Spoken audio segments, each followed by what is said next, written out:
తిరుమల తిరుపతి లడ్డు ప్రసాదంపై కిరా కార్పిగాడు ఏ విధంగా మాట్లాడో ఒకసారి ఆడియో విన్నాక మనం మాడుకుందాం. రారా కిరా కార్పిగా మాట్లాడు.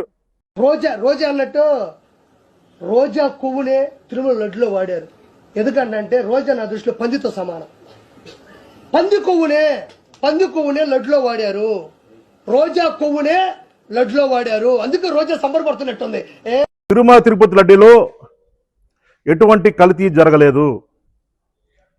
షిట్ ఆధారంగా సుప్రీంకోర్టు తీర్పిచ్చింది. తిరుమల తిరుపతి లడ్డులో ఎటువంటి కల్తీ జరగలేదని. ఈరోజు కిరా కార్పిగాడు ఏ విధంగా మాట్లాడినారుగా, తిరుమల తిరుపతి లడ్డూలో ప్రసాదంలో పంది కొవ్వు కలిసిందని చెప్పేసి వాడు మాట్లాడుతూ ఉన్నాడు.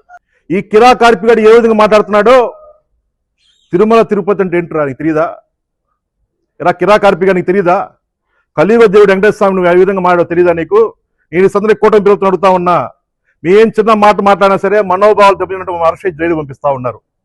ఈ రోజు కిరా కార్పిగాడి మాటలో హిందువుల మనోభావాలు దెబ్బతినలేదా? వాళ్ళని అరెస్ట్ జైలు పంపించలేదా? కిరా కార్పి ఒకటే చెబుతా ఉన్నావు. నువ్వు రోజాగా ఏ విధంగా మాట్లాడావో, వైఎస్ఆర్సీపీ నాయకుల్ని జగన్మోహన్ రెడ్డి ఇష్టానుసారం మారుతా ఉన్నావు. వైఎస్ఆర్ కాంగ్రెస్ పార్టీ అధికారం వచ్చినాక నువ్వు పంది అన్నావే, పందిని ఏ విధంగా ఆ విధంగా ఎక్కువ మారుతా ఉన్నావు. కబద్దార్.